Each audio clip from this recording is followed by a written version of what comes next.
Hello everyone, and welcome to All My School Champ.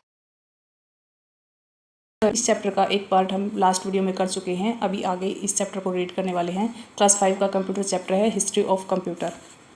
Generations of computers, computers की generation पीढ़ियाँ कौन कौन सी हैं। The computer you see use and work on today actually took a long time to get hair.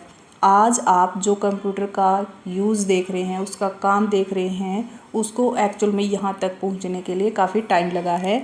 The computer was developed over many stages of transformation. जो computer का development विकास हुआ है कंप्यूटर का, उसको कई सारे स्टेजेस से चेंजेस से गुजरना पड़ा है। These stages are known as generations. जो ये स्टेजेस हैं, इनको हम जनरेशंस के नाम से जानते हैं, पीढ़ियों के नाम से जानते हैं। ओके, जैसे हमारे रिलेशन में पीढ़ियाँ होती हैं, जैसे दादा की होती है पहली पीढ़ी, फिर मदर और फादर आ गए, फिर अगली पीढ़ी में आप आ गए। ऐसे ही कंप्यूटर्स की भी 5 पीढ़ियाँ ऐसे ही हुई हैं। वो सब हम इस वीडियो में पढ़ेंगे। These days you have computer that are teeny but very powerful। आजकल जो कंप्यूटर हैं वो काफ़ी छोटे हैं बट वेरी पावरफुल, परंतु क्या हैं, पावरफुल हैं। These developments took generations of innovation and improvements। जो ये विकास है कंप्यूटर्स में, इसमें कई सारे चेंजेस हुए और सुधार हुए, जिसको कई स्टेजेस से गुजरना पड़ा है।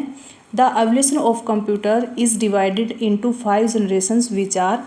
जो कंप्यूटर में एवोल्यूशन हुआ है, डेवलपमेंट हुआ है, उसको हम 5 जनरेशन में डिवाइड करते हैं और अभी उनको हम रीड करेंगे। 5 जनरेशंस कौन सी हैं। फर्स्ट जनरेशन इज़ 1940 से 1956, यानी कि ये जो ईयर दिए गए हैं 16 ईयर्स, इसमें जो जो डेवलपमेंट, जो जो चेंजमेंट कंप्यूटर में हुआ है, वो सारे फर्स्ट जनरेशन में ही इंक्लूड हैं। Vacuum tubes and magnetic drums were introduced. क्या है कि जो ये फर्स्ट जनरेशन के कंप्यूटर थे, उसमें वैक्यूम ट्यूब और मैग्नेटिक ड्रम्स थे, उनको लॉन्च किया गया था, उनको इंट्रोड्यूस किया गया था। Computers were large and expensive. इस टाइम के जो कंप्यूटर थे वो काफ़ी बड़े और एक्सपेंसिव, खर्चीले थे, महंगे थे। They consume large amount of electricity and generate a lot of heat. और जो कंप्यूटर थे वो कंज्यूम करते थे, मतलब ज़्यादा इलेक्ट्रिक, ज़्यादा बिजली उसमें यूज़ होती थी। And generate a lot of heat, और काफ़ी हीट उसमें से निकलती थी। कंप्यूटर्स गर्म हो जाते थे जब उसको यूज़ किया जाता था ना काम के लिए, तो वो बहुत गर्म हो जाते थे। और गर्म होके कोई भी इलेक्ट्रॉनिक डिवाइस है तो क्या होगा, वो ख़राब होने के चांसेस ज़्यादा रहते हैं। एग्जाम्पल्स है इन फर्स्ट जनरेशन कंप्यूटर के यूनिवेक 1 एंड इनिक। ये 2 कंप्यूटर्स थे उस टाइम पे। Okay, and second generation is 1956 से 1963 तक का जो टाइम रहा। जो 1956 और 63 के 20 का जो ईयर रहे हैं, उसमें जो भी कंप्यूटर में डेवलपमेंट हुआ, चेंजेस हुआ, वो सेकंड जनरेशन में इंक्लूड है। Vacuum tubes were replaced with transistors.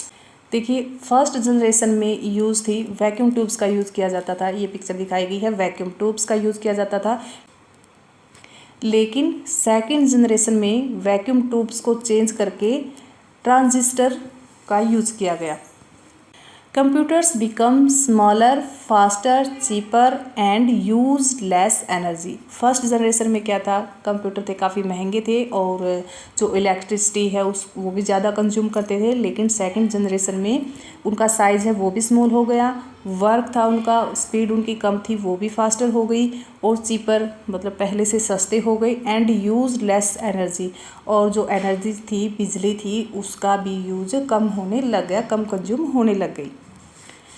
Next, programming was possible on these computers. तो सेकंड जनरेशन कंप्यूटर में क्या हुआ, प्रोग्रामिंग भी उसमें पॉसिबल हो गई बनाने। प्रोग्रामिंग मतलब प्रोग्राम होता है एक सेट ऑफ इंस्ट्रक्शंस, कुछ भी इंस्ट्रक्शन दे रही है, उसमें कुछ भी राइट करना है तो प्रोग्राम बनाना बोलते हैं उसको।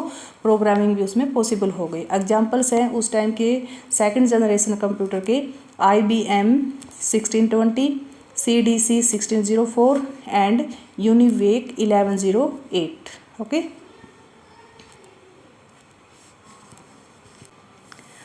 Third generation is 1964 to 1971। Integrated circuits were developed, जो इंटीग्रेटेड सर्किट्स थे उनका विकास किया गया। देखिए ये शॉर्ट फॉर्म है ICS लिखा हुआ, जो I से इंटीग्रेटेड, C से सर्किट और S ये इसका प्लूरल है circuits. Integrated circuits were placed on silicon chips, जो ये इंटीग्रेटेड सर्किट्स थे इनको सिलिकॉन चिप्स के ऊपर रखा गया। कॉल्ड सेमीकंडक्टर, और उसको क्या कहा, सेमीकंडक्टर उसका नाम रखा गया। High level programming languages such as COBOL FORTRAN were used, ये हाई लेवल लैंग्वेज थी उसका यूज़ किया गया, उसका यूज्ड हुआ, और कौन सी थी वो, एक कोबोल एक Fortran. Okay, computers became available for common house holds, इस जनरेशन में कंप्यूटर आम घरों तक उपलब्ध हो गई थी। इनके एग्जाम्पल्स हैं IBM 360 series and Honeywell 6000 series. Okay, next करते हैं fourth generation. Fourth generation is 1971 to present, यानी कि 1971 से स्टार्ट होकर प्रेजेंट अभी जो टाइम है, अब तक जो जो चेंजेस हुए हैं वो इस जनरेशन में हम पढ़ेंगे। Microprocessor was introduced during this stage, इस स्टेज में माइक्रो प्रोसेसर थे उनको लॉन्च किया गया। 0 and 1 were coded to do arithmetical operations, जो भी मैथमेटिक्स में ऑपरेशन है उनके लिए कोड 0 and 1 दो जो ये डिजिट हैं इनको यूज़ किया गया। These are known as binary numbers, इनको क्या कहा जाता है, बाइनरी नंबर्स का। 0 and 1 ये दो कोड्स हैं जो मैथमेटिकली ऑपरेशन के लिए यूज़ किए जाते हैं। Computer are smaller, faster and more efficient than the previous generations, जो कंप्यूटर्स थे वो उनका साइज़ था वो छोटा हो गया और उनकी स्पीड थी फास्टर हो गई, एंड मोर इफिशिएंस, और उनकी जो कैपेसिटी थी वो भी पहले से ज़्यादा हो गई। देन द प्रीवियस जनरेशंस, जो पहले की जनरेशन में जो जो डेवलपमेंट हुए थे उससे ज़्यादा इसमें इन चीज़ों में चेंजेस आया, स्पीड में उसके और उसकी कैपेसिटी में, एंड उसका साइज़ था वो भी उसका छोटा हो गया। The mouse and other hand held devices, mouse है जैसे हम हाथ से पकड़ के उसको मूव करते हैं, उसमें वर्क करते हैं, एंड अदर हैंड हेल्ड, और जो हाथ से पकड़ के कई सारे डिवाइसेस होते हैं जिसको हम कंप्यूटर में यूज़ करते हैं, were developed in this stage, यानी कि फोर्थ जनरेशन में इनका विकास हुआ। The internet was also introduced in this generations, जो इंटरनेट था वो भी इसी जनरेशन की देन है। Okay, next is fifth generation, present to future, यानी कि जो प्रेजेंट अब जो समय है और आगे फ्यूचर में भी काफ़ी चेंजेस हो गए कंप्यूटर में, क्योंकि कई सारी टेक्निक्स आ रही हैं जिससे कंप्यूटर में डेवलपमेंट हो गई, स्पीड है, उसका साइज़ है, उसकी कैपेसिटी है, चेंजेस इसमें होते रहेंगे। तो हम मोबाइल्स में जैसे हम चेंजेस देख रहे हैं कैसे कैसे उसमें डेवलपमेंट हो रहा है, वैसे ही कंप्यूटर में भी आने वाले समय में काफ़ी चेंजेस देखने को मिलेंगे। These computers use super large scale integrated chips, ये जो कंप्यूटर हैं आजकल जो कंप्यूटर यूज़ हो रहे हैं प्रेजेंट टाइम पर, उसमें क्या यूज़ किया जा रहा है, एक बड़े लेवल पर super large scale integrated chips उसमें यूज़ की जा रही हैं। They have very high storage capacity, और जो ये चिप्स हैं उनकी कैपेसिटी बहुत ज़्यादा है, स्पीड एंड इफ़िशियंसी, और जो उनकी इफ़िशियंसी स्पीड ये भी काफ़ी ज़्यादा है। Computers are made to imitate the thinking process of a human, जो कंप्यूटर बनाए जा रहे हैं अभी आगे जो फ्यूचर में बनाए जाएंगे जो भी कंप्यूटर्स, वो एक जो ह्यूमन जिस टाइप से थिंकिंग करता है, सोचता है, उसी टाइप से नकल की जाएगी। कंप्यूटर्स नकल कर देंगे, मतलब जैसे ह्यूमन काम कर रहा है ना, ह्यूमन जैसे सोचता है वैसे ही सोचने लग जाएंगे कंप्यूटर्स, ऐसे बनेंगे आगे जो आने वाला फ्यूचर है उस टाइम पर। ओके, दिस टेक्नोलॉजी, जो ये टेक्नोलॉजी है जो यूज़ की जाएगी, इज़ कॉल्ड आर्टिफिशियल इंटेलिजेंस, इसको क्या कहते हैं, इसको आर्टिफिशियल इंटेलिजेंस कहते हैं। These computers are capable of recognising images and voice, जो ये कंप्यूटर हैं ये आवाज़ और पिक्चर्स को पहचान सकेंगे, इतने एबल हो जाएंगे कि ये वॉइस की भी पहचान लेंगे कि किस पर्सन की ये वॉइस है और ये इमेजेस है ये किस पर्सन की है।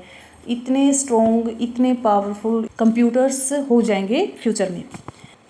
दे have the ability to solve complex problems through logical reasonings. और ये कंप्यूटर इतने एबल हो जाएंगे, जो कॉम्प्लेक्स प्रॉब्लम्स है, जो भी जटिल समस्याएं हैं, जो कठिन टफ वर्क है, उसको एक तार्किक तर्क से, लॉजिकल रीजनिंग से सोल्व करेंगे। जो 5th जनरेशन के कंप्यूटर्स है वो इतने मॉडिफाइड किए जाएंगे, इतने मॉडिफिकेशन होंगे, उसमें काफ़ी चेंजेस देखने को मिलेंगे। ये जो 5th जनरेशन के कंप्यूटर हैं इसमें काफ़ी चेंजेस और काफ़ी हमें कंप्यूटर्स में डेवलपमेंट देखने को मिलेंगे इसमें। Okay, time travel, evolution of technology through generations.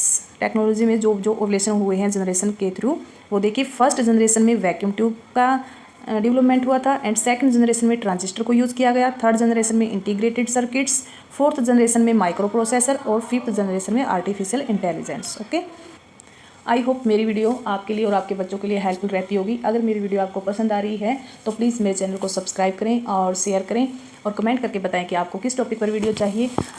और अगर मेरी वीडियो का नोटिफिकेशन आप तक टाइम पर पहुंचे तो प्लीज़ मेरे चैनल को सब्सक्राइब जरूर करें। Thank you so much for watching my video.